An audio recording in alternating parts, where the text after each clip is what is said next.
أعوذ بالله من الشيطان الرجيم بسم الله الرحمن الرحيم فاستفتهم ألربك البنات ولهم البنون أم خلقنا الملائكة إناثا وهم شاهدون ألا إنهم من إفكهم ليقولون ولد الله وإنهم لكاذبون.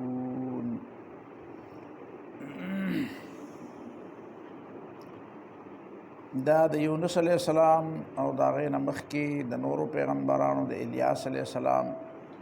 دا واقعات ذکر شو. نو دې کې د توحید خبرم وا او د رسالت خبرم وا،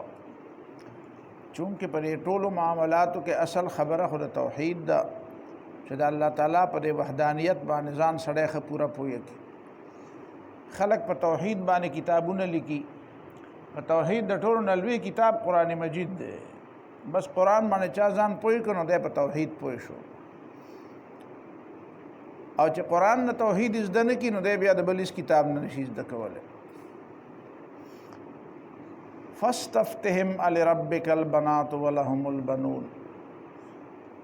دا د مکې چې کوم باشندگانو قریشیان او بعضې د دې عربو نور قبایل هغه داسې وو چې هغوی به ملایکو ته د الله تعالی لوڼه وې، ملایکو ته به د الله تعالی لوڼه وې. او بعضې قبایل پکې داسې وو چې هغوی به دا وې چې دا د الله تعالی واقعاتو کې لوڼه دي. داسې نه چې ګنې لوڼه یې نیولې دي د ځان دپاره، بلکې نعوذ بالله دا به وې چې دا په حقیقت کې د خدای لوڼه دي. او د هغې توجیه به بعضې قبایلو دا کولا چې نعوذ بالله ثم نعوذ بالله الله تعالی په پیریانو کې واده کړی دی، نو هغه پیری ښځه چې کومه ده نو د هغې نه چې کوم بچي پیدا شوي دي نو هغه هم دا ملایک دي. دا تصور په دې عربو کې د کوم ځای نه را پیدا شو؟ دا تصور په دې عربو کې را پیدا شو د مجوسیانو د دې تصور نه چې هغوی دا ویلي وو چې خالقین دوه دي. هغوی د دوه خدایانو قایلو مجوسیان چې کوم آتش پرست به وو، د اور عبادت به یې کو. نو هغوی به وی چې ګورئ په دې دنیا کې څه څیزونه ښه دي او څه بد دي.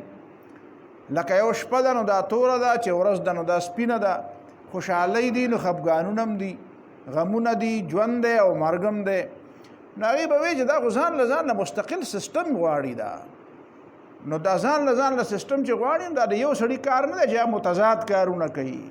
هم شپه راولي او هم ورځ راولي، هم خوشحالي راولي او هم خفګان راولي، هم ژوندي کول کوي او هم مړه کول کوي. دا متضاد کارونه دي. چې دا متضاد کارونه دي نو دې له ځان له ځان له کسان په کار دي. نو هغوی بیا د خپل سوچ نه یو شی جوړ کړو چې وی چې خالقین دوه دي. نو یو ته به وی یزدان او بل ته به وی اهرمن. نو یزدان یې هغه خدای ته وی چې دا خلک د کوم خدای عبادت کوي وی دغه یزدان دی. که ستاسو خیال وي زمونږ په دې اردو ادب کې هم د یزدان او یزدي، مشیت ایزدي، مشیت یزدي، مشیت ایزدي، نو دا یزدان لفظ زمونږ دا شاعران دا اکثر د هندوستان دا چې کوم شاعران دي د الله تعالی د پاره د یزدان لفظ استعمالي. دا لفظ استعمالول غلط دي، ځکه یزدان په دې تصور باندې جوړ دی چې یزدان خالق د خیر دی او د ده په مقابل کې بل دی چې هغه اهرمن دی چې هغه خالق د شر دی. نو د یزدان دا استعمال گویا کې دا د دې خبرې یو نښه ورکوي، یو اظهار کوي چې دا دوه خالقین منلی کېږي. نو دا زمونږ په دې اردو ادب کې دا لفظ غلط دی. غالب چې کوم شعر ویلی دی، غالب ثنای خواجه به یزدان سپردهیم کا ذات پاک مرتبه دانه محمد است. نو زه خو دا شعر د ده ویم او دا شعر ډېر مزیدار شعر دی. حقیقت کې د ده شعر واقعي ډېر مزیدار شعر دی. چې دا یزدان لفظ ته لرې کړي د دې په ځای رحمان ووایې که نه نو بیا به خبره جوړه شي چې خالق غالب ثنای خواجه به رحمان سپردهیم کا ذات پاک مرتبه دانه محمد است. چې غالب ته وایي چې د پیغمبر علیه السلام صفت زه نشم کولی، ځکه چې زه پیژندی نشم، زه د هغه مرتبه نشم پیژندی، د هغه مرتبه دومره اوچته ده زما پرې وړو مزغو کې نه راځي. نو دا به زه الله تعالی ته وسپارم دا معامله. کا ذات پاک مرتبه دانه محمد است چې هغه ذات ته معلومه ده چې د محمد صلی الله علیه وسلم مقام او مرتبه څومره اوچته ده. نو دی دلته د یزدان لفظ استعمالوي، بلکې زموږ د مفسرین مشیت ایزدي هم په دې ځای کې مولانا شبیر احمد عثماني رحمه الله او حاشیه لیکلې ده، نو اول په دې خبره ردم کړی دی او بیا لاندې مشیت ایزدي لفظ هم ویلی دی. نو دې نه دی خبر چې دا ایزدي لفظ څه وایم، دا خو بس په اردو کې راغلی دی. چې تا ته ما پرون وی چې په اردو کې جبین څه ته وایي، تندي ته وایي. نو بس خلک بیا په دې سوچ نه کوي چې هلکه په عربی کې واقعي دی تندي ته وایي که نه وایي، خو به په اردو کې تندي ته وایي، نو بیا په څوک سوچ نه کوي. نو فاستفتهم لربک البنات ولهم البنون، دا خبره دی دا هغه ځای نه جوړه کړې وه. دا چې دا قومونه د یو بل نه متاثر کېږي که نه، لکه زمونږ دا پښتانه خلک چې دي یا زمونږ د بر صغیر ټول خلک، یوازې پښتانه نه دا ټول بر صغیر، دا د ایرانیانو نه متاثر دی. د ایرانیانو چې څومره عقاید دي، د هغې چې څومره څه دي، نو دا مونږ ته راغلي دي، ډېر څیزونه مونږ ته راغلي دي دلته. پوه شو په خبره باندې. بیا زمونږ خلک د هندوانو نه متاثر دي، ځکه د هندوانو سره دلته په ګاونډ کې پاتې شوي دي. نو د هندوانو ډېر شعري رواجونه چې دي، نو هغه زمونږ سره دا په دې ودونو کې، په دې کېدنو کې چې دا بې شمېره مختلف قسمه رواجونه جوړ شوي دي، دا مونږ سره د هندوانو راغلي دي. دا آتش بازۍ چې مونږ سره کومې راغلي، دا چې بره دا پخوا چې مونږ ماشومانو په دې شو قدر کې به مو دا بالونه باندې جوړ کړل، څو ورځونه مخکې به هم په دې چړو میړو نه بالونه جوړ کړو، دا به هم په تیلو کې ایښودي وو، ادې ته به هم بیا اور ورته کړو، دا به هم بره ایسته. دا څه شی ماشومان خو په دې نه پوهېده. دا اصل کې دا هغه آتش پرستی هغه دا چې په دې ودونو کې تاسو ګورئ، دا په کورونو باندې دا مختلف قسمه چراغانونه او دا لایټونه کېږي، دا هم هغه سوچ دی. خبره باندې پوه شوې. نو دا د مختلفو عقایدو خلک چې د یو بل سره نږدې په ګاونډ کې پاتې شي، نو خلک د خلکو نه چل زده کړي. نو د عربو بعضې قبیلو هم د دې مجوسیانو نه دا عقیدې زده کړې وي، مجوسیانو نه دا عقیدې زده کړې وي چې دا خالقین دوه دي. نو هغه اهرمن ته به شیطان وي، شیطان. نو دوی قرآن په هغې باندې څه کوي، رد پې کوي چې دا تاسو وروستو به وي وجعلوا بینه و بین الجنة نسبا، دا خدای او د پیریانو په منځ کې دی تعلق جوړ کو. څه مطلب دی چې دی وایي چې نعوذ بالله من ذالک، خالقین دوه دي، یو څوک دی یزدان دی او بل اهرمن دی. نو دا دواړه د یو بل ند دي، دا د یو بل ضدین دي. ګوره قرآن مجید په دوو طریقو باندې رد کوي په دې شرک باندې. یو طرف ته وایي چې فلا تجعلوا لله اندادا، ند الله تعالی له ند مه ګورئ، او بل ځای کې وایي ولم یکن له کفوا احد. نو ګورئ د ځینو خلکو دا خیال و چې څه خلک د خدای په شانتې دي، څنګه چې د خدای اختیارات دي نو داسې دغه خلکو هم اختیارات دي. نو هغې په رد کې الله تعالی وایي چې ولم یکن له کفوا احد، د الله تعالی په شانتې بل څوک نشته، کفو نشته، د الله تعالی همسر نشته چې خدای څه کوي نو هغه دې کوي.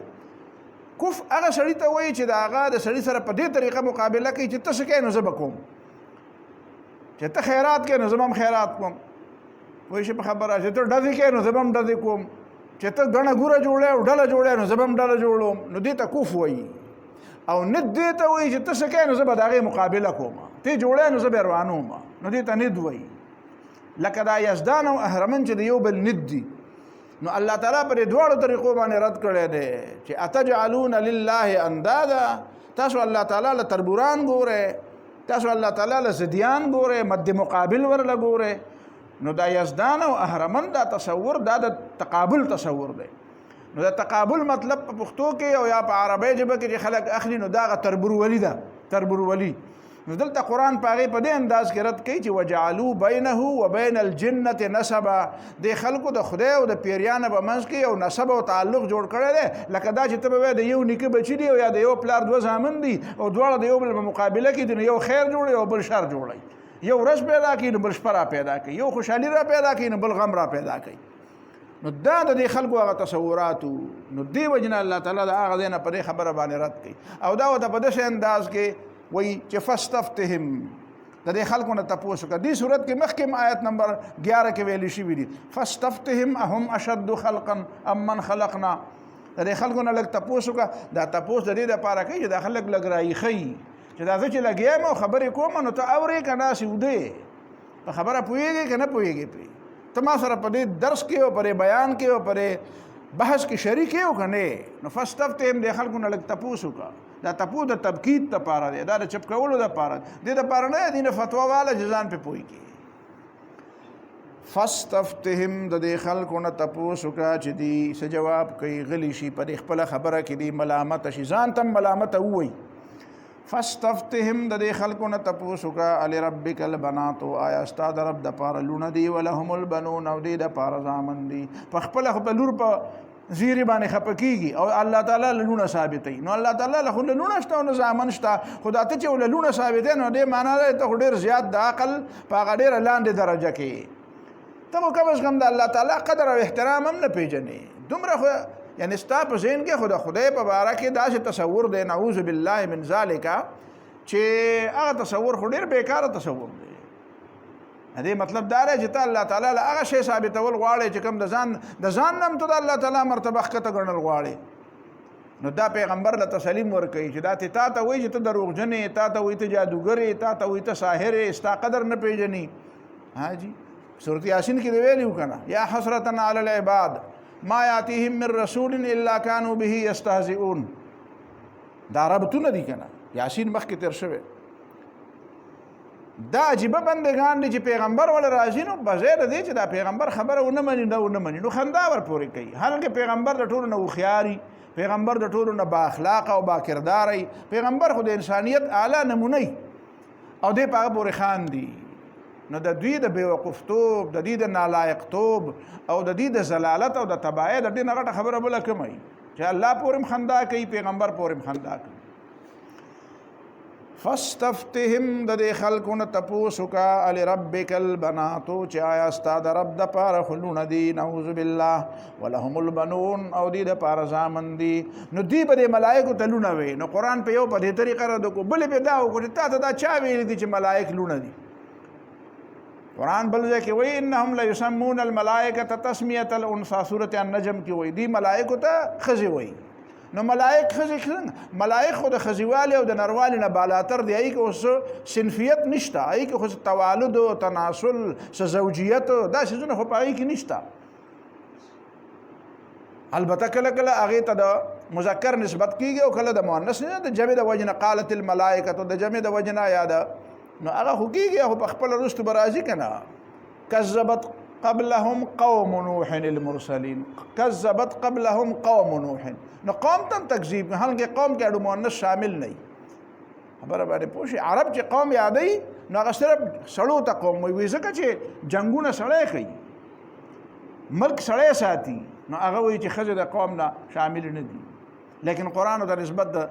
کذبت ورته وي ځکه چې قوم جماعت تم به لیکيږي نو قوم هډلې تم به لیکيږي نو په تعویل جماعت نو دا کله په نسبت د مذکر کیږي کله په نسبت د مؤنث کیږي خو بهر حال هغه مؤنثات نه دي کنه دا مادیت خو پای کې نشته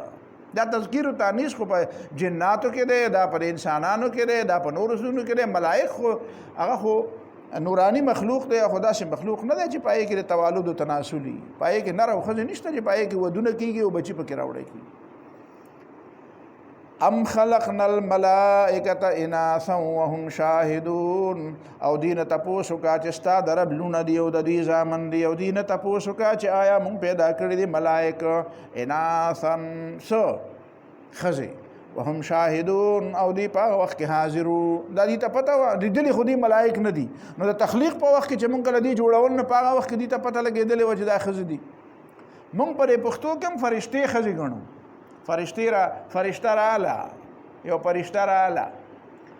لا يسمون الملائکه تسمیه الانثى نو خذل د خذو نسبت ورته کو نو اوس بل دې نه څنګه ځان خلاصو وای ملائک رااله بد د دې په دا وای دا سمو اجي فرشتہ رااله وای ملائک رااله نو ته به چې ملائک نه یو ملائک نو یو ملائک تم ملائک ویل کیږي کنه یو ملائک جمع یو تم ویل کیږي اذ قالت الملائکه یا مریم ان الله اصطفاک چې کله ملائک ویلو چې اے مریم نو هغه ملائک نور سوکو هغه یو جبرئیل او الله تعالی دا یو د پاره لفظ د سویل دی د جمع فتمثل لها بشرا سویا خو یو کنه او قران وتوی قالت الملائکه نو تم دا سی وای کنه چې ملائک رااله یو د پاره موای ملائک رااله او د ګڼ د پاره موای چې ملائک رااله خجی الا خبر شي انهم من افكهم ليقولون ولد الله دي د خپل دروغ په بنیاد دا وی چې الله تعالی اولاد دی ولد الله د الله تعالی اولاد دی د دروغ په بنیاد وی د دې څه ماخذ نشته د دې خبرې څه بنیاد نشته چې دا غي څه بنیاد دی او دا بنیاد په وجه باندې دی دا خبره کوي نو زدي په دې کې معذور دي مجبور دي چې څه څه بنیاد به نه بنیاد نشته او د دې دروغ بنیاد دی دروغ الا انهم خبر شادا مشرکان چې دی من افکهم لا یقولون د خپل دروغ په بنیاد باندې لا یقولون من افکهم دا چې وینو دا د خپل من د ابتدا د پاره دی د دې هغه شی بنیاد څه شی دی دروغ خبره د دروغ نه شروع شوه ده خبره د سماخذه د سمنشأ نه د شروع شوه د بنیادی وی ولد الله د الله تعالی اولاد دی و انهم لکاذبون او حال لا شدی یقینا دروغ جن دی و انهم لکاذبون یقینا دی مکمل دروغ جن اړو د سره په دې کې څه شکم نشته اصطفى البنات على البنين آیا الله تعالی ورکړه د ځان د پاره لونه على البنين په ځامنو باندې نو ګوره دا بیا دوباره د دې لپاره وایي چې دا ملائکه ته د خدای پاک ته په دی وجه نسبت کې چې دا د خدای لونه دي نو دا لونه نه دي دا ستاره دروغ دا ستا په دماغو کې دا خبره پرته ده دا حقیقت نه دی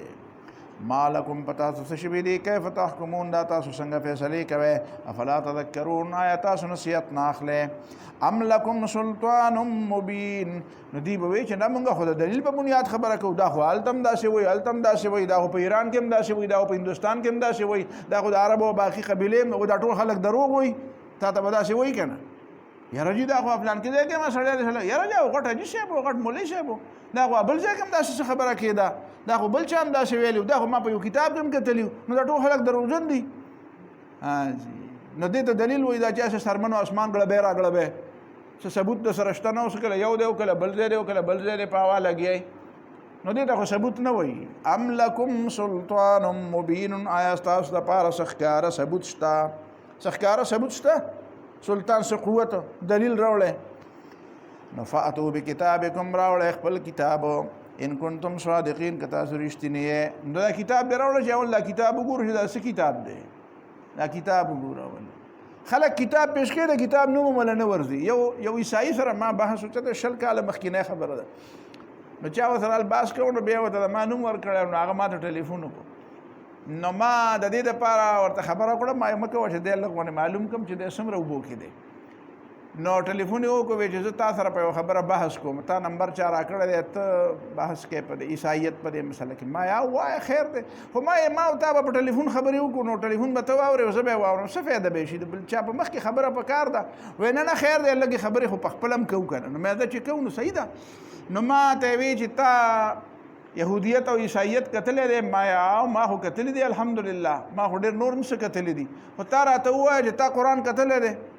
ویاو ما قرآن کتلی دی نو ما ته په عربۍ پوهېږي وایي نه ترجمه مې کتلې ده نه ما ترجمه ده چا کتلې ده وایي یاره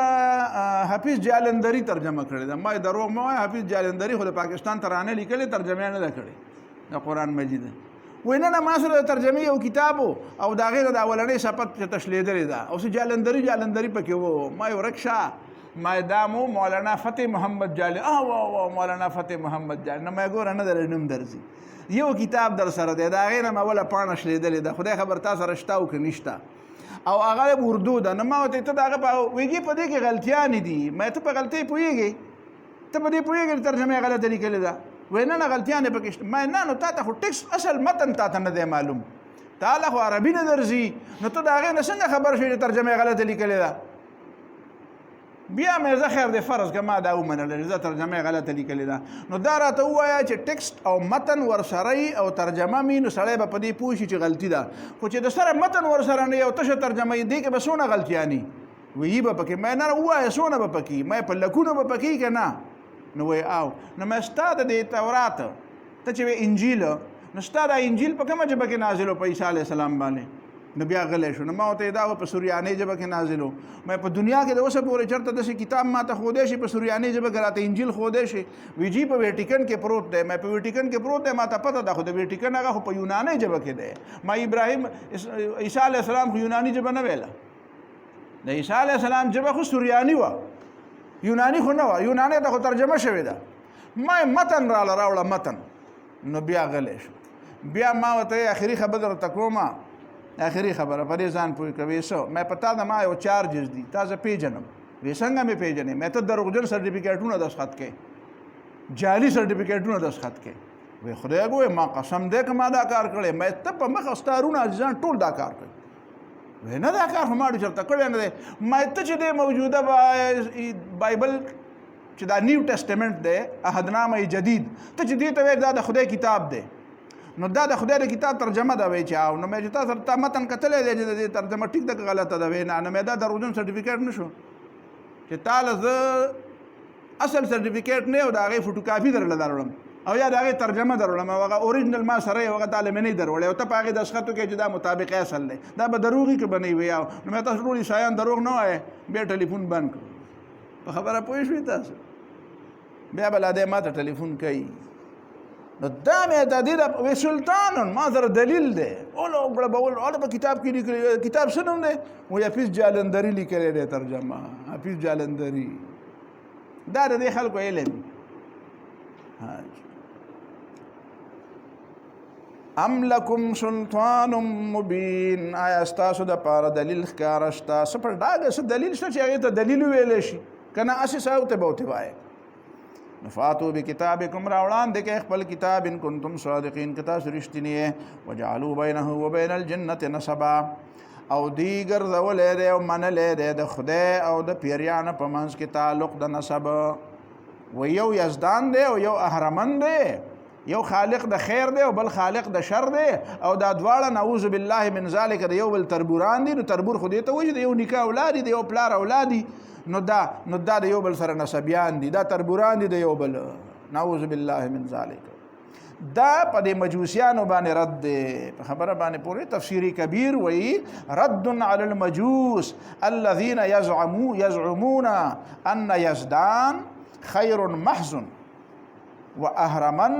شر محض وهما خالقان متحدان فی النسب والعیاذ بالله تعالی. وای د دې اصل نسب یو دی. او د دې نه بیا عربو دا خبره زده کړه چې نعوذ بالله من ذلک د خدای لونه دي. نو هغه نوره خبره یې پرېښوده چې یو دی او که دوه دي، خو دا یې ترې راواغسته چې دا د ملایک د خدای پاک لونه دي، که د خدای پاک تعلق د نعوذ بالله د پیریانو سره. نو هلته یې واده وکړو، نو د هغې نه څه پیدا شوې؟ ملایک ته نه پیدا شو. نو دا اوتې باوتې به ویلې. ولقد علمت الجنة، یقینا پوی دی پیریان، انهم لمحضرون چې دی به د الله تعالی په مخ کې حاضر کېږي په عذاب کې. د دې الجنه نه مراد څوک دی؟ یعنی مشرکین پیریان. یا لمحضرون د خدای مخې ته به حاضرېږي. نو خدای پاک به د دوی نه تپوس کوي څنګه د انسانانو نه تپوس کوي. نو دا خو څه دي؟ بندګان دي او دوی نه به الله تعالی د خپل عمل تپوس کوي. نو دا څنګه د خدای سره په خدای کې شریک دي؟ چې خدایان وې او د خدای سره په خدای کې شریک وې، نو بیا به بطور ملزم یا بطور مجرم به د الله تعالی په دربار کې پیش کېدی. ولقد علمت الجنة، او یقینا پوی دي دا پیریان. چا وی د دې الجنتو نه مراد اوس په دې ځای کې څوک دي؟ ملائک ته نه مراد دي. بهر حال که ملائک ته نه مراد دي او که جنات ته نه مراد دي، خو مخلوقات دي او دا د خدای سره په خدای کې شریک نه دي. او لمحضرون د خدای په مخ کې حاضر دي، یا په عذاب کې حاضر دي چې کوم مشرکان دي، یا د حساب کتاب د پاره حاضر دي چې کوم پیریان دي، او یا په خدمت کې حاضر دي لکه څنګه چې ملائک دي. نو د محضرون ټولې معنی کېدی شي.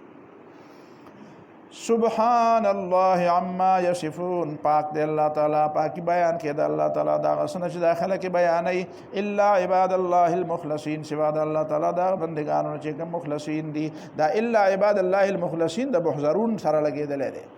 ولقد علمت الجنة انهم لمحضرون، او بشک پوی دی پیریان په دې خبره چې دی به حاضر کړي شوي. الا عباد مطلب دا دی حساب کتاب د پاره به پیش کیږي، به طور مجرمان به پیش کیږي. او الا عباد الله المخلصین، سوا د الله تعالی دا چونکړو بندگانو نه چې هغه به پیش کیږي، خو به طور مجرمان باندې پیش کیږي. دای مطلب شو.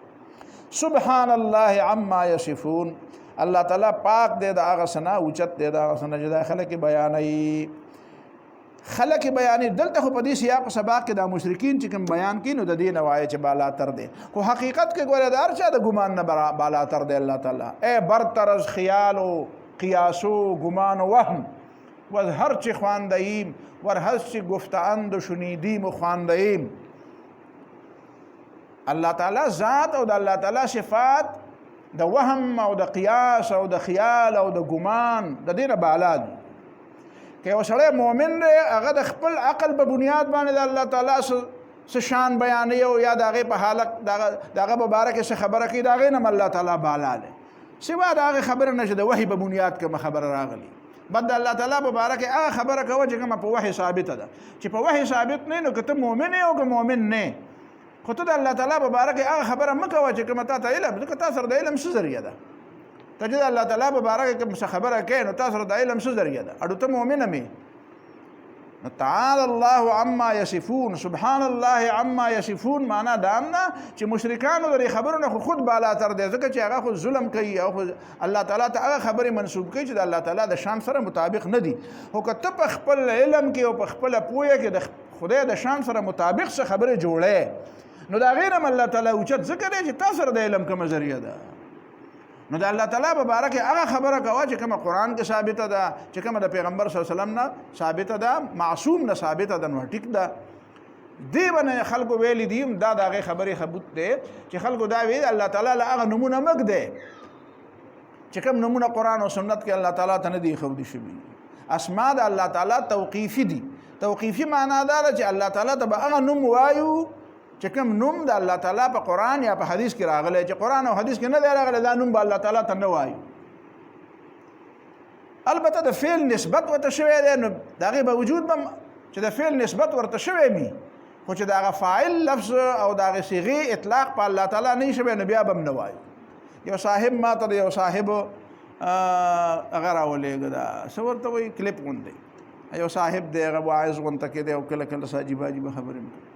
ځان یې فلسفي جوړ کړی، نو مې نالم بیا به ملګري خفه کېږي وایي بچې تار څوک راایساری. نو هغه اوس وایي چې دا آیت وی چې ومن لم یحکم بما انزل الله فاولئک هم الکافرون، څوک چې د الله تعالی په رالیږلی شوي کتاب دا کافران دي، دا فاسقان دي، دا ظالمان دي. بیا وایي پتہ ہے یہ کس کا فتوا ہے، داسې سترګې راوړي کس کا فتوا ہے، نو خلک خاموش وایي یہ مفتی اعظم کا فتوا ہے. چې کوم د خدای په کتاب فیصله نه کوي نو دا کافران دي، نو دا د چا فتوا ده؟ وایي دا د مفتی اعظم فتوا ده. بیا وایي پتہ ہے مفتی اعظم کون ہے؟ نو خلک غلي مفتی اعظم څوک دی؟ وایي مفتی اعظم الله رب العالمین. نو ما ته چا راوړېږه نو ما دا غریب ته اوس چا وایي چې ته دا خبرې کوه چې نه پوهېږې غلی کښېنه، ستا ته دې سره څه کار دی؟ واز نصیحت کوې نو واز نصیحت کوه، جدید تعلیم یافتو ته خبرې کوې نو کوه، نو ته د قرآن مجید څه پوهېږې چې ته لګې په دې کې خبرې کوې؟ مفتی اعظم الله تعالی دی. مفتی اعظم الله تعالی ته چا ویلی چېرته؟ مفتی اعظم مفتی اعظم او د الله تعالی خبرې فتوی دي. فتوا خو دې ته وایي چې چا پې عمل وکړو که به نه که خوښه یې خپله ده.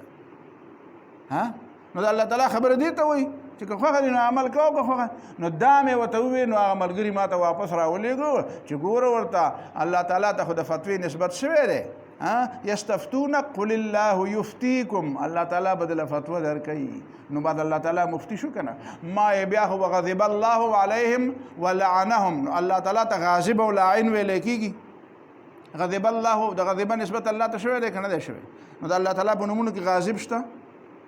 او لعنهم الله نسبت شوی دی که نه؟ لعنت د لعنت نسبت الله تعالی ته شوی چې الله تعالی لعنت کوي که نه؟ نو الله تعالی ته لاعن ووایو، الله تعالی لاعن دی. نو دا د خلکو علم نو خراړی او د یو ډس سره لاړې نو دغه د علم دی. وایي نسبت یې ورته شوی، نو نسبت د فعل جدا شی دی او د یو وصف په طور باندې الله تعالی له یو نوم جدا شی دی. خبره باندې پوه شوې که نه؟ دا صحابو دپاره هم خلک دا وایي چې اذا جاءکم فاسق بنبأ فتبینوا، نو نفس نسبت یې ورته وشو خو دا فاسق علی الاطلاق نه کېږي په صحابي باندې. خبره باندې پوه نه شوې؟ یو ځل د فعل نسبت جدا شی دی او مستقل د فعل نسبت جدا شی دی. یو ځل د فعل نسبت او فاعل اطلاق په هغه باندې کول جدا شی. فعل خو یو ځل نسبت شي او فاعل چې نسبت کوي نو دې معنا دار دا د هغه نوم شو. نو دا خو چا نه دي ویلي چې الله تعالی ته به لاعن وي او لعنهم الله شته په حدیث په قرآن کې، غضب الله علیهم شته، قاتلهم الله نو الله تعالی مقاتل له قاتلهم الله الله تعالی دې تبا کی ها نو الله تعالی د مقاتل وایو نو دا د خلکو علم ده نه چې په قران نه پوهیږي نو قران پوهیدل د آسان کار خو نه دی اردو د انګریزي دوه کتابونه وګوره بس علامه بشي نو دا مکه چې کوم شي باندې پوهیږي کوه چې په کوم شي نه پوهیږي مکه واسه ولې ځان له کار ګوري خجی فانکم وما تعبدون تاسو وما تعبدون او هغه چې تاسو خدایان تاسو بندگی کوي فانکم تاسو د مشرکان تو وي تاسو وما تعبدون او هغه چې تاسو بندگی کوي ما انتم علیه بفاتنین نه تاسو علیه د الله تعالی په مقابله کې بفاتنین سوق په فتنه کې چونکی او سوق گمراه کوونکی شیطانان به په دې خوشاله ده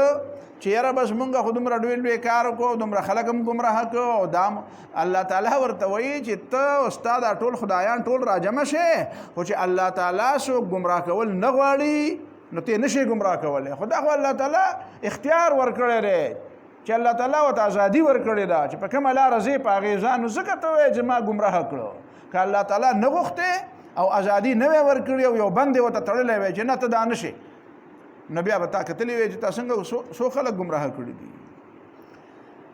دا د مشرکینو ته دا خبره کوي فانکم د مشرکینو ته وایي چې تاسو هغه فاستفتهم کې چې څوک یادوي چې د دې نه تپوس وکړه نو هغې ته وایي فانکم تاسو وما تعبدون او هغه څه چې تاسو یې بندګي کوئ ما هغه ستاسو چې بندګي کوي چې شیطانان دي او کار څه دي ما انتم علیه بفاتنین نه تاسو علیه د الله تعالی په مقابله کې بفاتنین څوک په فتنه کې اچونکي څوک ګمراه کوونکي څوک بې لاره کوونکي د الله تعالی په مقابله کې چې الله یې بې لاره کول نه غواړي او ته بې لاره کې داسې نشي کولی دا اختیار تا ته نشته الا من هو صال الجحیم سوا دا هغه چا نه چې هغه په خپله باندې تلونکی دی او ننستونکی دی نه ننوتونکی دی جهنم ته چې په خپله د جهنم په لاره روان دی نو خود بس تا په خواله راځي نو بیا به تا ته ستا د سوري لاندې به ودرېږي یا به د بل چا د سوري لاندې ودرېږي چېرته به سوری خو ځان له ګوري نو ملګری خو به ځان له ګوري وما منا الا له مقام معلوم دا د فرشتو په خوله باندې خبره کوي چې تاسو فرشتې الله تعالی سره په خدای کې شریک وي د الله تعالی لونه غنه د الله تعالی بچی غنه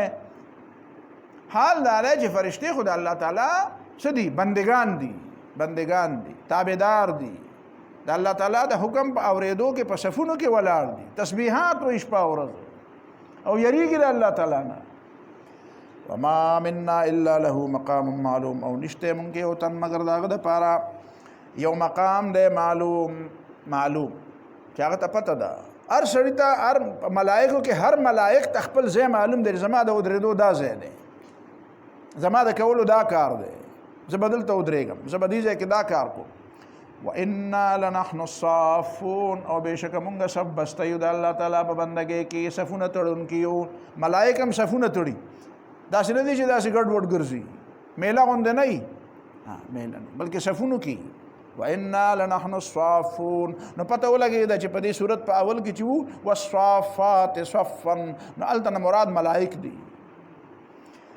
وانا لنحن الصافون او بېشکه مونږ ټول په صفونو کې ولاړ یو په صفونو کې یو صف بسته وانا لنحن المسبحون او بېشکه مونږ د الله تعالی تسبیح ویونکي یو مونږ مسلسل تسبیح وایو د الله تعالی پاکي بیانو د الله تعالی لوی بیانو وان كانوا ليقولون او بېشکه ودا د مکې خلک چې دی به لو ان عندنا ذکرا من الاولین کاش چې وې د سره یو کتاب د پخوانو خلکونه یاره پخوام چرته په یو نیکه باندې کتاب نازل شوی وي چې د پخوانو پیغمبرانو کې یو کتاب وي دا به چرته د شام ته لاړه که نه یمن ته به لاړه نو هلته به کتاب تورات انجیل به کته نو بیا به بیا دا خبره کوله چې یاره که د مونږ هم په نیکونو کې چېرته په چا کتاب راغلی وی که نه نو لکنا عباد الله المخلصین بیا به تا کتلی وی چې مونږ څومره ښه خلک وي بیا کتاب به را سره و پیغمبر به را سره و نو به زمونږ به بیا مزې وي نو دا خو مونږ سره نشته نو دا ارمان به یې کوو نو چې کتاب راغی نو فکفرو به وان كانوا ليقولون او بېشکه دا و دا مشرکان د دې مکې چې دی به وي دا عرب لو ان عندنا ذکرا ارمان دی چې وی زمونږ سره یو کتاب ذکر کتاب ته وایي هذا ذکر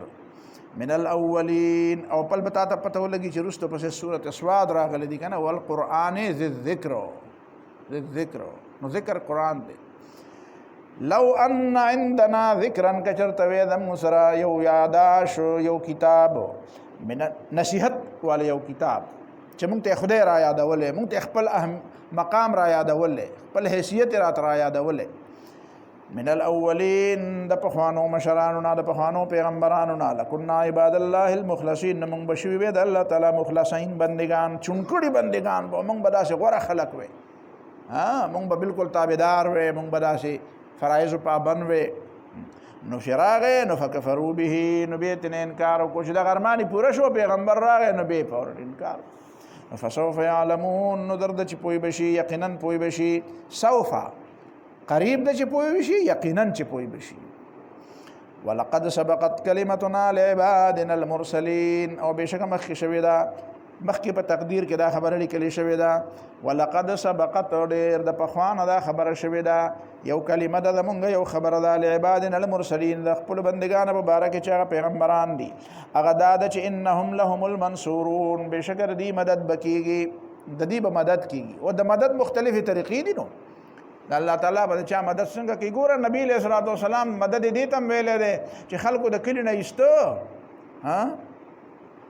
او مطلب خدا او چې وجه د مرګ د پاره راغون شي نو الله تعالی د مرګ نه بچ کو نو دیتم نصرت وي الا تنصروه فقد نصره الله کتا شي مدد نه کوي سورۃ توبه کې وي نو الله تعالی خو مدد کړي الله تعالی مدد کولای شي کړي هم ده کلا اذ اخرجه الذين كفروا ثاني اثنين اذ هما في الغار چې کله کافرانو ویستو او په غار کې نو ته به وایې چې کافرانو د کلی نه ویستو نو ووتو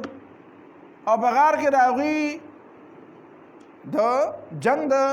خطرې د وجې نه چې یاره د منګ او د دې په منځ کې جنگ را پیدا نشي خامخا یو مشکل جوړ نشي نو او موږ په لاره کې لاندې نه کي نو په غار ثور کې پناه واغسته نو بظاهر خدا شخکاری چې نعوذ بالله من ذلک مطلب خدا کافرانو شو دا مشرکینو کار مو شو ځکه چې هغه پیغمبر وجو یا وی چې اقتلوه او څنګه وی ليقتلوا ليخرجوك او يقتلوك یا دې کلی نه وباسي او یا دې ملکی نو خو ويسته او الله تعالی وی مدد وای مدد داو چې د اوی سازش په ظاهر ته دا شخکاری چې دا کامیاب شو دی وی چې زمړه خو بس دا پیغمبر د دې ځای نه لاړ نو بس ټیک شو کم از کم زمون کله خو ته بیغم شو حال دار چې سلګ صبر وکا د دې کلی پته بده مو لګي او د دې بم پته ولګي نو مطلب دا دی چې دا نصرت دی خدا نصرت ته په دې وخت نصرت نخ کاری دا د نصرت ابتدا ده دا نصرت د الله تعالی داسې نه چې بس څنګه سړی غواړي امداسي وکي په هغه سات کې بلکې دا د دې نصرت یو ابتدا وشي بیا د هغې نه بعد څه وخت داسې راشي چې هغې کې دغه نصرت پته ولګي خو ابتدا یې په یو طریقه شوي دا قومونه چې الله تعالی وایي د قوم زموږ سره د تباهۍ او د بربادۍ د قومونو د هلاکت او د بربادۍ فاذا جاء اجلهم لا يستاخرون ساعه دا د فرد په باره کې یوازې نه دی ویل د قومونو په باره کې هم ویل دي نو قومونه داسې غر کېږي په دنیا کې دا برطانیه داسې غرقه شوه پوه شو په خبره دا سوویت یونین داسې غرق شو دا داسې په یو بټن باندې غرق شو چې سوویت یونین شوروي حکومت او دنیا یې په لاس کې وه او بس یو ځل په بټن نه دا خو کلونه یې واغېستو دا خو مجاهدینو څه وکړو مجاهدینو قربانۍ وکړې مرګونه قبول کړو هجرتونه وکړو بمبارونه برداشت کړو د خپلو بچو او د خپلو مشرانو دا ارسته تکلیفونو ته لوګو ته تندو ته بزنګلو شپوت نو دا بیا رو نو یو فیصله هغې وکړه چې مونږ د افغانستان ته ننوځو نو دا د هغې د غرق کېدو بنیاد شو نو خلکو وایي چې هلکه دا دی په مونږ هم راځي او په منځ کې هغه په هغه دغه افغانستان هم پسې لاړ ووتو نو خبره لاړه چې خپې راټولې کړې نو دا د قومونو د ملکونو د ریاستونو بربادي چې کوموي دا نو داسې دلته هم داسې ده چې د نبي علیه الصلاة والسلام عروج او د هغه نصرت د دې یوازې دا مطلب نه دی پوه شو په خبره چې دلته د مکې خلک غرق شوي دي نه خو د هغې مطلب د پیغمبر علیه الصلاة والسلام دا میشن ناکام کولو او الله تعالی دا پیغمبر محفوظ وساته دی به اوس خپل میشن په یو بل ځای کې شروع کړي او بیا ګوره ورته چې دا مکه فتح کېږي که نه کېږي او بیا ګوره ورته د پیغمبر هغه عقیده توحید په دنیا غالب کېږي که د دې دا شرک غالب کېږي نو دا نصرت شو کړي نو مطلب دا دی چې د پیغمبرانو نصرت دا الله تعالی کوي څنګه کوي نو د الله تعالی د نصرت مختلفې طریقې دي تا ته ما په دې خبره وکړه ولقد سبقت کلمتنا لعبادنا المرسلین او بشک مخکې شوې ده وینا زمونږ فیصله زمونږ د خپلو بندګانو په باره کې چې کوم پیغمبران دي هغه دا ده چې انهم لهم المنصورون د دې به مدد کیږي د دې به الله تعالی څه کوي مدد به کوي وان جندنا لهم الغالبون او بشک زمونږ لښکر به غالب راځي جندنا زمونږ لښکر نو تا ته ځان لښکر ښکاري دی وخت کې خو د مکې والا ته ځان ورته لښکر ښکارېده او مؤمنان ورته داسې یو څو کسان غریبانان چې دا لښکر او الله تعالی ورته وایي دا زما لښکر دی خو تا ته به پته ولګي چې دا څنګه لښکر کېږي نو په دې به ته پوه شي او لږ صبر وکړه و نهي ته سړی ناست پخوا په زمانه کې شیشه ورته مخامخ نه وه که نه نهي ته ناست وې دا سر راله وخوروه نو بیا تې تپوس وکړو وی نه کاکا وی دا سر دا یخته مې څونه غټ دي که واړه دي وی لږ صبر وکړه ورته دې مخې ته درلوېږي وی لږ صبر وکړه دې مخې ته د خوشتو مې اولې خوشته کي که نه نو بیا وی صبر وکړه دې مخې ته د درلوېږي اوس بیا دننه مې چېکه بیا نو لږ صبر وکړه که خجی دا مطلب شو انهم لهم المنصورون بېشکه زموږ دې مدد نو دوی به بیا وی چې دا به کله کېږي وان جندنا لهم الغالبون وبشک زموږ لښکر غالب دی دا لښکر دی فتول عنهم حتی حین نو لږ ته واپس شر دی خلکو نه د یو وخته پورې لږ فمهل الکافرین امهلهم روی دا لږ صبر ورته وکړه لږ انتظار ورته وکړه لږ ته را واپس شه لږ ته مخ واړوه لږ د دې خبرې ته بس لږ پرېږده لږ پې ځان غلی که خیر دی فتول عنهم نو مختنه واړوه حتی حین د وخت پورې وابصرهم ورته ګوره فسوف یبصرون نو د دې به م نظر ولګي دې به م ګوري ته خو ګوره تا ته خو پته ولګېدې داسې به کېږي خو دې به م سترګې وغړېږي بیا فسوف یبصرون دې به م ویني د دې به م سترګې وغړېږي افبعذابنا یستعجلون آیا دې زموږ په عذاب په جلدی غواړي نغد غواړي فاذا نزل بساحتهم چې کله د عذاب د دې په دې کور کې راشي بساحتهم د دې په دې ډاګه کې راشي پښتو کې ورته موږ غولی وایو آنګن د دې په دې فنا کې د دې په دې ډاګه کې د کور په دې ډاګه کې یو برنډه ده او کمره ده بیا خوا کې ډاګه ده نو په دې ډاګه کې د دې کور په دې مخ کې چې د عذاب راشي که نه نو فساء صباح المنذرین ډېر بد به سبا دغه کسانو چې یرولی شوی دی نو بېګا خو به هم بدي نو سبا ورته ولې وایي ځکه چې دا صباح لفظ چې دی دا په عربۍ ژبه کې د حملې دپاره به عربو چې به حمله کوله که نه په دې قومونه به په قومونو ورتلو قبیلې به په قبیلو ورتلې نو دا به په داسې وخت کې ورتلې چې خلک به بالکل په خوب ښه ویده شو جوخت شپې خو به یې قیسې کولې که نه چې قیسې به یې کولې نو چې داسې 2-3 بجې به شوې که نه نو ستړي به شو چې ستړي به شو نو بیا به پرېوتل نو پرېوتل دې ته پته وه یو بل ځان خو ته معلوم و نو بیا به په دغه وخت کې پرې ورغله چې دا اوده ګرفتار کړي چې اوده یې ځکه ګرفتار کړي چې یوازې مال خو به مطلب نه سړي به هم نیول ښځې به یې نیولې چې دا بیا وینځي غلامان چې دا بیا خرڅو که نه او چې دا مونږ پې ورشو او دوی راته ځای پرېږدي نو سامان خو به میلاو شي و سړي او ښځې خو به وتښتي نو په سبا کې به په داسې وخت کې ورغلل چې کله به څه چلو دوی به غافله و نو مطلب دا دی چې فاذا نزل بساحتهم او دې مکې والا ته بوجي صبر وکړه ستاسو به مکه کې به د پیغمبر فوجونه ولاړې بیا نو بیا 10,000 فوج چې ابو سفیان دی ولیده نو بیا وارو پار خطا و وی څه به وکړو هغه هنده ورته وایي بیا خو رضی الله عنها شوه که نه رضی الله عنها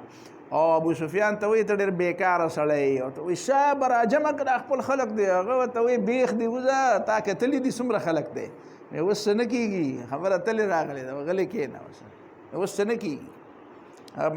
ملکي د خاوند ملکي دي ختمه ده هسې ورته هسې به راته سړی غټ سړی ښکاري خو سړی اوس سړیتوب خبره ختمه شوې ده لاړه سرداري مرداري ختمه ده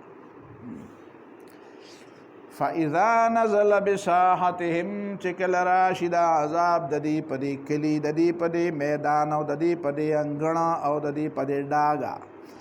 فساء صباح المنذرین ډېر بد به هغه سبا دغه کسانو چې هغه یرولي شوي وو وتول عنهم واپس شر دینه حتی حین د یو وخته پورې وابصر او ګوره ورته فسوف یبصرون نو بیا به دې پوه شي دا 2 ځله څنګه شو مطلب یې دا دی چې عذاب یوازې د دنیا دا نه دی چې مکه فتح شو او دینه به سرداري لاړه بلکې یو بل عذاب بل را روان دی اصل خو هغه دی وتول عنهم اصل عذاب خو د آخرت هغه دی نو مطلب دا دی چې دلته هم خسرت دنیا والآخره دنیا هم تباه ده او آخرت هم تباه دی سبحان ربک رب العزت عما یصفون. داغا صدا بهار نعره ده بیا، دا صدا بهار،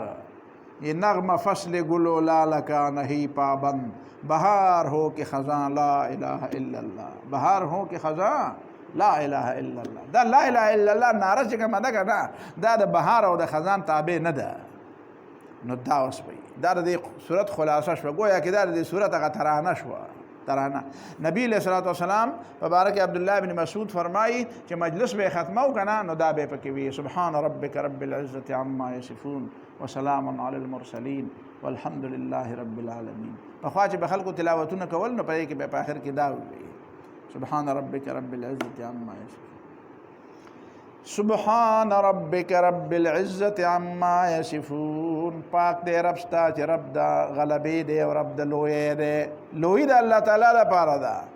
ابو لهب او ابو جهل او عتبه او شیبه او میا او بل او اخنس دا لوی نه دي، دا لوی نه دي. سبحان ربک رب العزة عما یصفون. او د الله اوچت دی او پاک دی دا غسنا یصفون چې خلک بیانوي. اوس بیا وایه چې مؤمنان بیانوي بغیر د وحی نه د الله تعالی د ځان یې بیانوي، د دین هم پاک دی. خبره من پوښي د هر قیاس او د هر ګمان نه پاک بالا دی. هغه خبره ټیک ده د خدای په باره کې چې کوم قرآن ویلی ده، هغه خبره ټیک ده چې کوم پیغمبر ویلی ده. بس د پیغمبر د وحی نه علاوه چې د الله په باره کې څه خبرې دي دا ټولې د ځانه دي. د دین الله تعالی بالا دی. ځکه چې د الله تعالی په باره کې قیاس او وهم او ګمان او اټکل او تخمین او اندازه څه کار نه کوي. وسلام علی المرسلین. او د الله تعالی سلام دی په هغه کسانو باندې چې هغه الله تعالی پیغمبر لیږلي دي، پیغمبران لیږلي دي. دې ځینې مونږ وایو چې علیه السلام او علیه السلام. پیغمبر ته مونږ څه وایو؟ سلام. چې کوم پیغمبر ذکر راځي نو مونږ وایي علیه السلام. وسلام علی المرسلین. او سلام دی په مرسلین باندې. دلته مرسلین او نبیین دا په هغه معنا باندې نه دی چې د نبیین په مقابل کې دی، بس د الله تعالی استازي که نبی او که رسول. او الحمد لله رب العالمین. پته ولګېده چې ټول صفتونه د خدای الله در دی چې رب د مخلوقاتو دی. بسم الله الرحمن الرحیم. صاد والقرآن ذي الذکر بل الذین کفروا فی عزة وشقاق. سورہ صاد. او دیتا امام غرناطی التسهیل لعلوم التنزیل در تفسیر دے. نو هغه کې د لیکلي دي چې د دې یو صورت نوم دی سورت داود. د دې صورت صاد یو نوم څه دی؟ یو خو صورت صاد دی، یو صورت نوم دی سوره داود. خبره باندې پوه شئ. ځکه چې واذکر عبدنا داود، خبره باندې پوه نه شوئ. اصبر علی ما یقولون واذکر عبدنا داود. نو د دې یو نوم سورت داود. دا سورت چې کوم دی دا مکی سورت دی او د دې زمانه د نزول کومه یوه ده نو دې کې خو ډېر لوی اختلاف دی. څوک وایي چې دا بالکل په څلورم کال د نبوت باندې دا صورت نازل شوی دی. خبره باندې پوه شوي. څلورم نه بلکې پنځم. ځکه چې حضرت عمر رضی الله تعالی عنہ د مسلمان کېدو په وخت باندې وی دا صورت نازل شوی دی. چې حضرت عمر رضی الله تعالی عنہ مسلمان شو، کلمه ویلا، نو د مکې د مشرکینو سره غم پیدا شو چې یو طرف ته خدا محمد صلی الله علیه وسلم څومره هوښیار او څومره صادق او څومره امین، نو هغه د پیغمبرۍ خبره وکړه. بل طرف ته د هغه په ملګرو کې ابوبکر صدیق رضی الله تعالی عنہ دومره عظیم انسان چې هغه بعض خلکو خو د ابوبکر صدیق رضی الله تعالی عنہ لکه په اخلاق او په کردار باندې خو کم مشرک هم چرته کې ګوته نه ده اوچته کړې. ابوبکر صدیق رضی الله تعالی عنہ داسې کردار او داسې صفا اخلاق او داسې صفا کردار چې په هغه باندې خو چرته چا مشرکین هم ګوته نه ده اوچته کړې چې دا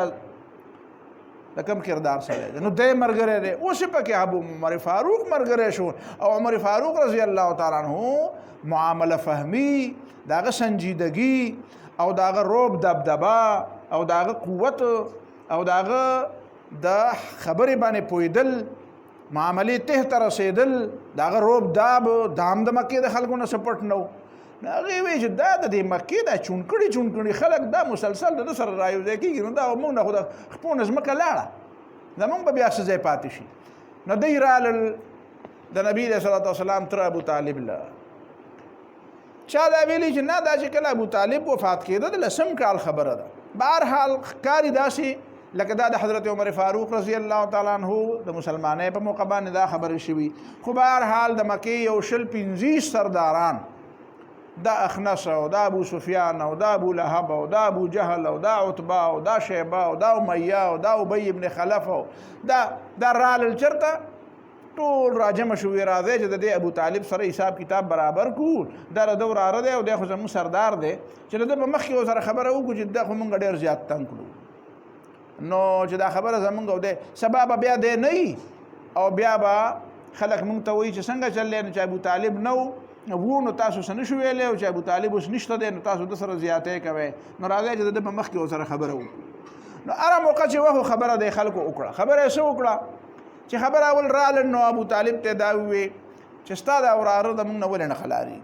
یاره ښه طریقه دا ده چې که دی د کوم د بوتانو عبادت نه کوي د لات او د منات عبادت نه کوي نو نه دی کوي نو مونږ خو د ورته پرېږدي که نه مونږ د خپلو خدایانو عبادت ته پرېږدي دی په خپل خدای د چا عبادت کوي مونږ د ده په کار کې کار نه لرو مونږ دی نه منې کوو چې دی وایي چې زه د چا عبادت کوم نو دی مونږ ولې منې کوي او دی زموږ خدایانو ته دا به دی ردې ولې وایي کله ورته دا بوتان دي او کله ورته دا څه نشي کولی او دا مسلسل په مونږ پسې لګیا دی مونږ دته صبر کوو او دی په مسلسل په مونږ باندې ګزارونه کوي زموږ په پلار نیکه باندې ګزارونه کوي ګمراهان راته وایي کافران راته وایي بېدینه راته وایي تاسو د عقل نه کار نه اخلئ تاسو سوچ نه کوئ دا تاسو څه کوئ نو دا مونږ دا چخول دی نه کوي مونږ سره مونږ د خامخا نه په عذابوي نو ابو طالب نبي علیه صلات وسلام راوغوښتو او ورته یې ووایي چې دا قوم واوره دا قوم دا خبره کوي نو نبی علیه صلات وسلام ورته وفرمایل چې زه د دې نه دې ته ښه خبره بله ونه کړم نو هغې وایي چې ښه خبره یې نو هغه وکړه وایي ښه خبره دا ده چې زه د دې نه یو خبره غواړم اريدهم على کلمة اريد منهم کلمة تدين لهم بها العرب وتؤدي لهم بها العجم الجزيه د دې مختلف الفاظ دي خدای الفاظ هم څلور پنځه قسمه الفاظ راغلي حدیث د دین یو خبره غواړم چې هغه خبره دی اومني نو تدين لهم بها العرب ټول عرب بردي مرګري شي ټول عرب او عجم به دوی له جزیه ورکي عجم هم د دې د لاس لاندې راشي عرب او عجم دنیا خو دغه عرب او عجم دي نو یعنی گویا کې رسول الله صلی الله علیه وسلم دې ته ووایي چې ستاسو ویژن او زما په ویژن کې ډېر لوی فرق دی ستاسو ویژن چې دی او ستاسو سوچ هغه صرف د دې مکې د سردارۍ پورې محدود دی په ټولو عربو نه چې په ټوله حجاز باندې هم ستاسو د سردارۍ تصور نشته زه چې د لکم ویژن در کوم نو هغه د عربو نه هم ډېر زیات مخکې دی هغه د ټولې دنیا باندې د غلبې دی نو خوښ هم نه ده تاسو ما ته وایې چې موږ د خپلې وړې سردارۍ ته پرېږده په دې یېرېږئ که نه چې ستا د وجې نه د موږ سرداري خرابېږي نو تاسو د مکې معظمې دا وړه سرداري غواړئ زه د ټولې دنیا سرداري درکول غواړم زما خبره ومنئ او د ټولې دنیا سرداران به شئ یوازې د عربو نه د عجمو به هم ورسره سرداران یې عجم هم ستاسو د زیر نګین راشي دومره لوی ویژن یې وله ورک چې دا ردی په تصور کې د دې د ابو جهل او د ابو لهب پرې کوپړی کې دا خبره نه راتله نو هسې ورته په خوله کې خو اوبه رالې وی نه نو ابو لهب ورته وایي غالبا ابو لهب نه ابو جهل ورته وایي چې وایا ابو القاسمه یوه خبره نه دا خبره خو دې ډېره خوږه وکړه چې که نه لکه په خوله کې ورته اوبه رالې چې دا ټول عرب او عجم به زمونږ وی یوه نه لس به دې ومنو لس خبرې به دې ومنو ته ووایه څه خبره وی لا اله الا الله مخې بیا به خبره وکړه ان امشوا واصبروا على آلهتكم وانطلق الملأ منهم ان امشوا واصبروا على آلهتكم دلته رسول الله صلی الله علیه وسلم دې ته دا خبره کوي چې ګورئ دا تاسو چې کومه خبره ماته کوئ نو د دې نه درته چې دا زه کومه خبره کوم دا ډېره زیاته اوچته خبره ده دا ذاته ډېره زیاته تاسو ماته وایئ چې مونږ په دې جهالت کې پرېږده د خدای بندګانو زم د دې جهالت نه راوباسمه د دنیا اوچتو دنګو لوړو منارو ته م خېجومه او ته ماته وایې چې ما په دې جهالت کې پرېږده نو ستا دا خبره ټیک ده که زما دا خبره ټیک ده ته د ځان ډېر زیات خیر خوایې که زه ستا ډېر زیات خیر خوایم زه خو ستا خیر لټوم ته په سردارۍ خبره کوې زه خو ستا خیر لټوم چې د جهالت نه راوځه نو آیا دا ته د عقل خبره کوې او دا ته د پوهې خبره کوې که د پوهې خبره درته زه کوم نو دا خبره بیا د هغې په مزغو کې نه راته نو د ضد د وجې نه یې دا کار وکړو دا خبره د ضد د وجې نه کوله پوه شئ چې نه موږ خپله خبره نه پرېږدو خپله خبره نه پرېږدو او دا چې دا ته موږ ته وې چې د عرب او د عجمو باندې به د حکومت راشي نو مطلب یې دا دی چې ستا به په خپل زړه کې حکومت ته څه خیالي او موږ ته وې چې زما سپایان جوړ شي نو مطلب به په خپله څه غټېدل به د مطلب وي نو ګورې ستا دا مطلب موږ نه پوره کوو ته موږ ته داسې وې چې تاسو به غټ خلک شئ نو موږ به یا غټ خلک کېږو یا به نه غټ خلک کېږو خو ته چې موږ ته وې ما پسې شئ نو ان هذا لشیء یراد ستاسو مطلب دی چې ذاتي بړایي دی مطلب ده موږ د ځانه را چاپېرې موږ خپل پوجیان کې په موږ باندې ځان چېرته ډېر اوچت کې نو دا کار د دا ارمان دی موږ نه پوره کوو نو بس نه پوره کوي نو بل څوک به دا کار پوره کړي ته بیا ګوره بیا به تاسو دغسې رستو رستو کېږئ او بیا به ولا ابو سفیان دی او اخنس ابن شریق چې د مکې معظمې کې به د پیغمبر علیه الصلاة والسلام خبرې اورېدې که نه قرآن به اورېده نو یو بل ته به وی یاره څه چلو کوې دا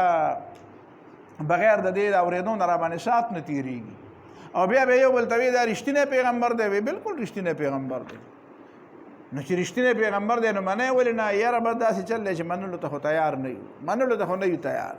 په خبره پوه شئ نو چې د فتح مکې نه بعد بیا مسلمانان شو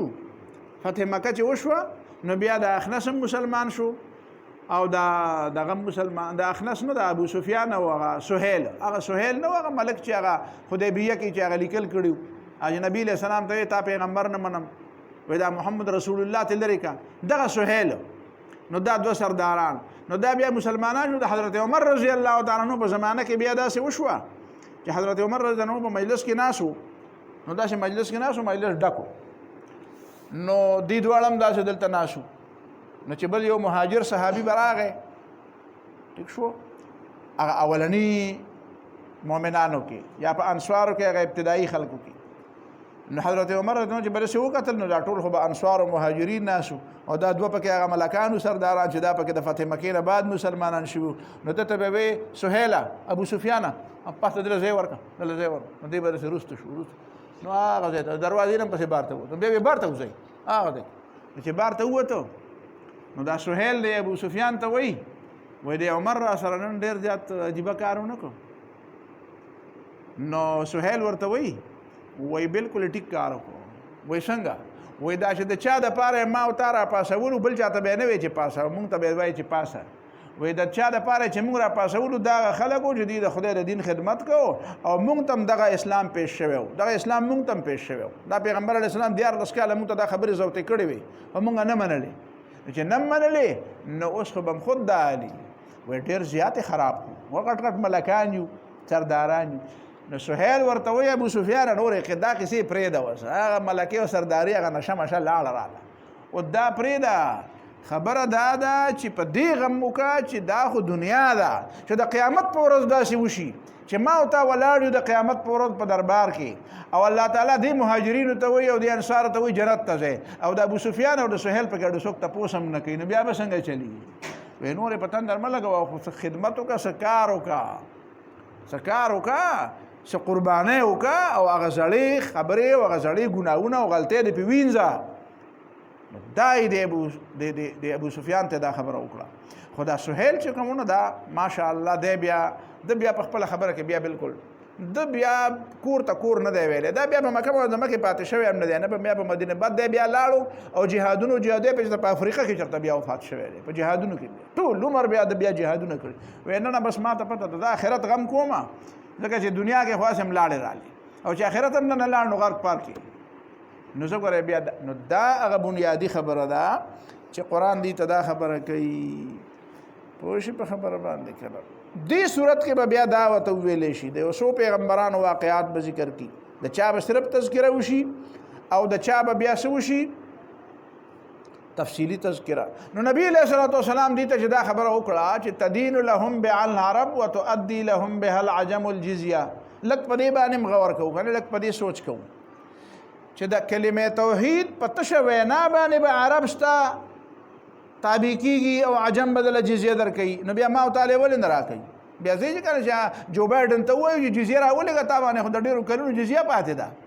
او پیوټن ته یې مو وایو او هغه بل څوک دی فرانس والا ته او برطانیې والا بورس جانسن ته مو وایو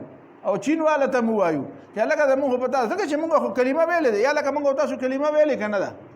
نو چې پیغمبر وایي چې کلمه وایي نو څه چل به وشي تدین لهم بها العرب تدین لهم بها العرب نو بیا خو محمد بن سلمان ته ام بي اس ته مو وایي چې موږ د تیلو پیسې راولېږه دا خو استاد پلار خو نه دی یوازې هغې نه موږ ته راولېږه او شیخ زید ته مو وایي چې هغه هم راولېږېدله تدین لهم بها العرب وتؤدي لهم بها العجم الجزيه عجم بدل جزيه درکوي نو څنګه به درکوي نو دا صاحبان وای دا موعود دی وای دا حکومت خو موعود دی نو موعود دی نو بیا تعالی ولې درنه کوي وعده خدای پاک د وعده مخالفت کوي ان الله لا يخلف الميعاد چې موعود دی او الله تعالی وعده کړی دی چې ته کلمه ووایې نو تعالی به درکوم نو تا خو څوک د پیازو په تول کې بنالي د دنیا په قومونو کې مسلمانانو څه تول دی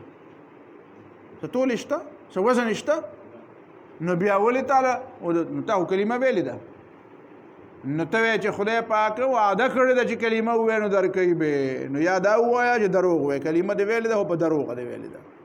او یا دا وایي چې نعوذ بالله خدای پاک د وعدې مخالفت کړی دی نو ته ما ته وایې چې تا هم ویلې تالی ولې نه درکوي مې ور دا ګور د ما نه تپوس کوو خبره خو اسانه شوه که نه خو که د ما نه تپوس ته غوږ کېدې د ما د تپوس جواب ته غوږ کېدې وایي زما جواب دا دی چې پیغمبر علیه السلام لی ورکړه ابوبکر او عمر لی ورکړه خو هجرت یې وکړو خو جهادونه یې وکړو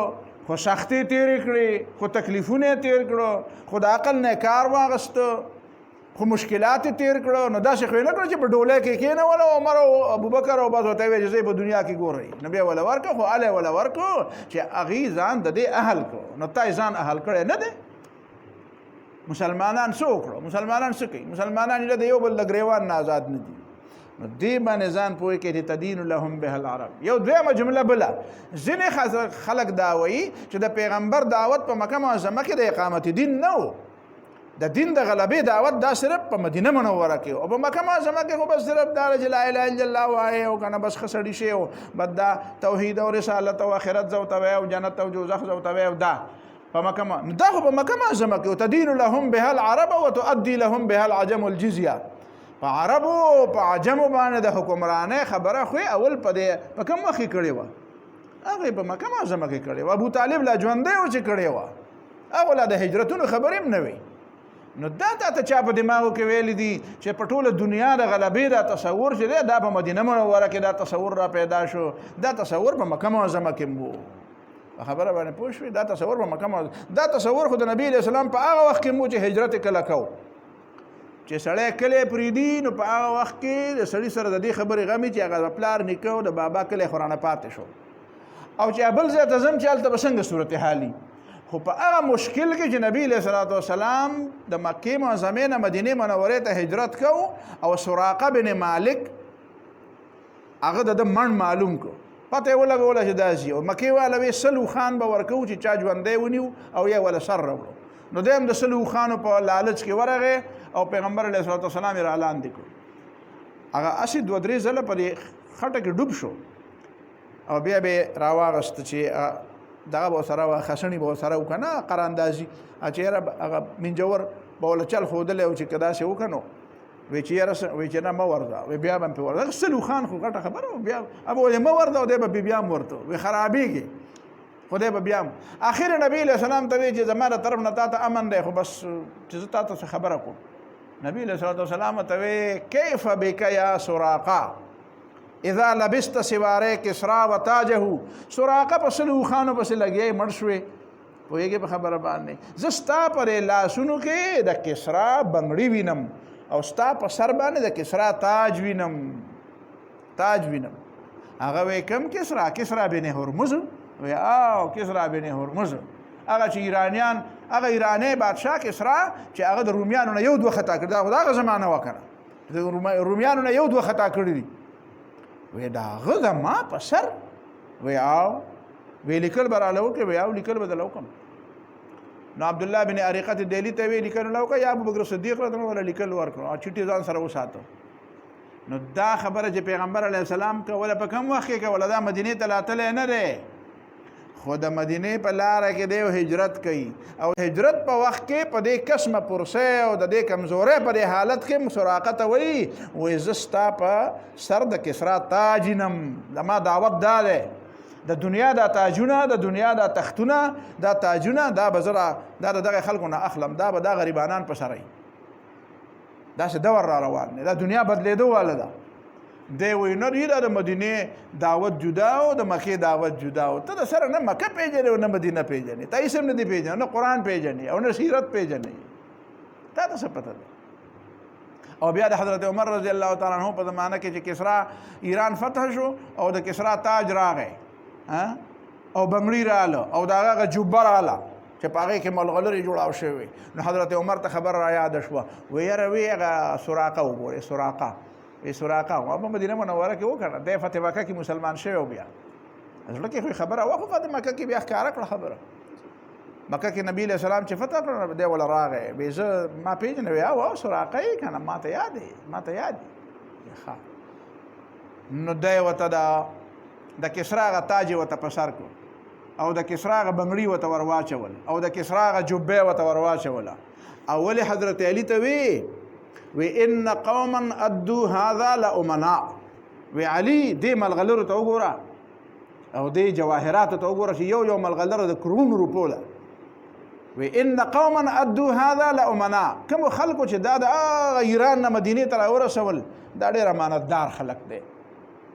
نو حضرت علي ورته وی اصل کې خبره دا ده چې انک عففت فعفت رعیتک عمر امیر المؤمنین ته پاکې ته د قوم په مال باندې خېټه نه ورچې ځان له ترې نه اخلې ته غلا نه کې ته غل نه ته کرپټ نه انک عففت تا ته ځان ساتلی دی نو فعفت رعیتک نو ستا سپایان او ستا رعیت هم پاک دامن دي هغه هم امانتدار دي ولو رتعت لرتعو او که تا په هر څه کې خوله والی نو هغې به هم پکې خوله والی بیا دا نیکي چې کومه ده او دا بناو او دا بګاړ دا د بره نه راځي دا د لاندې نه راځي چې ما او تا ښه شو نو بره به هر څه ښه شي دا د دې نه دا ما او تا به ښه کېږو دا لاندې خلک به ښه کېږي چې کله بره خلک ښیي د پیغمبرانو تعلیمات دا دي او د حضرت عمر د دې خبره نه هم دا معلومیږي د حضرت علي د دې خبره نه دا معلومیږي چې انک عففت ته ټیکې ته پاکې نو فعفت رعیتک ستا لاندې خلک پاک دي ولو رتعت لرتعو او که ته غل وې نو دا ټول خلک بغلو بیا لاندې بیا دا نه شو بنیادي خبره دا ذهن کې کېنول غواړي دا ذهن جوړول غواړي او بیا چې دته دا ور واچول نو حضرت عمر رضی الله عنه په سترګو کې اوښکې راغلې د خوشحالۍ نه خلکو الله اکبر په زوره ووي په جومات کې بیا وی بخن ډېره د خوشحالۍ خبره ده ډېره د خوشحالۍ خبره ده فتم من بني مدلج د بنو مدلج قبیلې یو بانډه شی دی بنو مدلج خو د بانډې یو علاقه وه یو بانډه وه دیهاتو د دیهات یو سړی دی فتح ځوان او یلبسو تاج کسرا وسواره او د کسرا تاج په سر دی او د کسرا بنګړي اغوستي دي دا د اسلام غلبه او دا د پیغمبر علیه الصلاة والسلام هغه خبرې چې مونږ ته څنګه په سترګو ښکاره رښتینې شوې او بیا یو دعا یې وکړه چې الله تعالی ما ته پته ده تا چې په ما باندې دا احسانات وکړه ته ما عزمې چې دا دومره نعمتونه او دا دومره غلبې او دا دومره قوت او دا دومره فتوحات د ما د راکړه او دا دومره غنایم د ما د راکړه نو بیا وی چې الله تعالی ما له دا توفیق هم راکړي که نه چې زه د دنیا نشم زه صرف د آخرت شم او بیا سراقه ته وی زه دا لرې که که نه نو سراقه هم ګپ لګاو ټوکې شروع کړې وی نه وی دا پیغمبر علیه الصلاة والسلام ما ته ویلي دي دا به تا غوندې وی ته بیا د مانه څنګه والې وی ما ته پیغمبر علیه السلام لیکلي دي چې لبست سواره کسرا تاسو څه خیال دی په دې کې پیغمبر علیه السلام ورته لیکلي دي حضرت عمر ته والي که نه حضرت عمر ورته وی ګوره وی تا ته دا نه دي ویلي چې ته به مالک یې کني راوړه پته ولګېده د فقه مسله ده په خبره باندې پوه نه شوې چې زه به تاله جامې در واغوندم د دې معنا دا نه ده چې دا به ستا شي هسې ته دا ټوپۍ په سر کړې دا څنګه دا ټوپۍ به تاله در په سر دا ټوپۍ په سر کړه نو چې په سر کې نه به ستا شوه نه ما خو تا ته داسې ویلي دا ستا شوه خو داسې ته په سر کړې تا سره څنګه ښکاري هسې په سر کړه یاره جی ته دا ګړی دې لږه راکړه یاره دا ګوتې دې ته لږه راکړه زه وایم زه په ګوته کړم ها په ګوته یې کړه نو څه مطلب چې ستا شوه اذا لبست سواره وی لبست دی ویلی دي ته مالک نه هغه نه مام د نه ویل کنه خو لکه ټوکې جوړول او هغه بیا تقسیم کړو او خلکو باندې ټول باندې هغه ملغلر یو غار سه په خلکو تقسیم هغه جوبې نه چې کوم کوټ هغه مل ټوټه ټوټه کړ چې هغه پورې ملغلر نه خته وی دا روغ نه وی دا څور سره دا چې قالین راغله او چې هغه بکې ناشته هغه قالین هم ټوټه ټوټه کړ وی دا لګ لګ ټوټه ځان سره وساته دا یادګار دی بچو ته بیا وای دا غ بنیادی خبره ده نو رسول الله صلی الله علیه وسلم چې خلکو ته وی چې عجم او عرب برته نو دا دعوت زده کول غواړي دا خلق کم قسم خلق قران وی او کم قسم خلق دین بیانوي چې پاغه دین بیانولو کې او پاغه قران بیانولو کې دا خبره اړوي نه چې دا کوم خبره تا ما په پوي کړي د پیغمبر سیرت خدا دی د کوم سیرت بیانوي د پیغمبر خبره خدا د کوم قران بیانوي د کوم دین بیانوي مکه کې کوم دین او مدینه کې کوم دین خدا یو دین نو دغه دینو کنه چې تا ته ما وی تدین لهم به العرب وتؤدي لهم به العجم الجزيه نو عجم بیا جزيه ورکړي که ورنکړي بیا نو دا هغه صورت دی بیا په دې کې د انبیاء او تذکره برازي د داوود علیه السلام د سليمان علیه السلام د ایوب علیه السلام او د چا تذکره به مستقل تفصیلی او د چا هغه بلغه غوند اجمالی فی الحال دا خبره کافی ده بیا به ان شاء الله الذی د سبا صورت شروع واخر دعوانا ربنا آتنا في الدنيا حسنة وفي الآخرة حسنة وقنا